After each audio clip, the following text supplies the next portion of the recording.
अगर आप भी पीएफ में पैसा निवेश करते हैं तो ये खबर आपको बड़ी राहत दे सकती है, क्योंकि ईपीएफओ ने करोड़ों कर्मचारियों को राहत देते हुए पीएफ विड्रॉल के नियमों में बड़ा बदलाव किया है।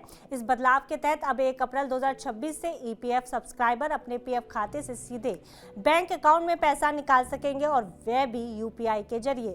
इससे ईपीएफ निकासी की प्रक्रिया बेहद आसान, तेज और पूरी तरह डिजिटल हो जाएगी। क्या है पूरी खबर, आइए जानते हैं डिटेल में। नमस्कार, मेरा नाम है गुंजन मित्तल और आप देख रहे हैं मनी 9।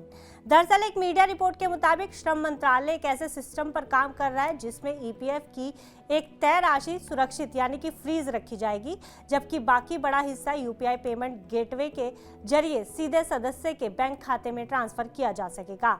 इस सुविधा के तहत ईपीएफओ सदस्य अपने खाते में ये साफ तौर पर देख पाएंगे कि उनके ईपीएफ बैलेंस में से कितनी राशि निकालने के लिए उपलब्ध है। नई व्यवस्था में ईपीएफ सदस्य अपने बैंक खाते से लिंक यूपीआई पिन का इस्तेमाल कर सुरक्षित तरीके से ट्रांजैक्शन पूरा कर सकेंगे। पैसा जैसे ही बैंक अकाउंट में पहुंचेगा, उसके बाद सदस्य उस रकम का इस्तेमाल अपनी जरूरत के मुताबिक कर सकेंगे, चाहे यूपीआई से डिजिटल पेमेंट करना हो या फिर डेबिट कार्ड के जरिए एटीएम से कैश निकालना हो। सूत्रों ने बताया कि एम्प्लॉयज प्रोविडेंट फंड ऑर्गेनाइजेशन इस सिस्टम को लागू करने से पहले सॉफ्टवेयर से जुड़ी तमाम तकनीकी दिक्कतों को दूर करने में जुटी हुई है। इसके लागू होने से देश भर के करीब 8 करोड़ ईपीएफओ सदस्यों को सीधा फायदा मिलेगा। फिलहाल ईपीएफ से पैसा निकालने के लिए सदस्यों को क्लेम फाइल करना पड़ता है, जो एक लंबी और समय लेने वाली प्रक्रिया है।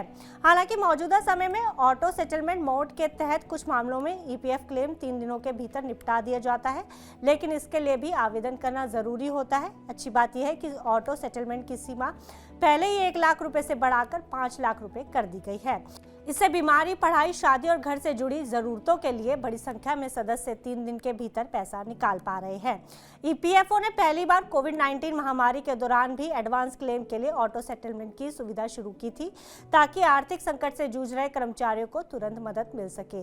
इसके बावजूद अभी भी हर साल 5 करोड़ से ज्यादा ईपीएफ क्लेम निपटाए जाते हैं, जिनमें ज्यादातर निकासी से जुड़े होते हैं। नई यूपीआई आधारित व्यवस्था का मकसद इसी बोझ को कम करना और प्रक्रिया को और आसान बनाना है। हालांकि सूत्रों के मुताबिक ईपीएफओ अपने सदस्यों को सीधे पीएफ खाते से पैसा निकालने की अनुमति नहीं दे सकता, क्योंकि उसके पास बैंकिंग लाइसेंस नहीं है। लेकिन सरकार चाहती है कि ईपीएफओ की सेवाएं बैंकों के समान आसान और तेज बने, और यही वजह है कि ये नया सिस्टम तैयार किया जा रहा है। इससे पहले अक्टूबर 2025 में ईपीएफओ की सर्वोच्च निर्णय लेने वाली संस्था केंद्रीय न्यासी बोर्ड ने ईपीएफ के आंशिक निकासी नियमों को सरल और उदार बनाने को मंजूरी दी थी। अब इन फैसलों को जल्द ही अधिसूचित किया जाएगा, क्योंकि बैठक की कार्यवाही को केंद्रीय श्रम मंत्री मनसुख मंडाविया से मंजूरी मिल चुकी है।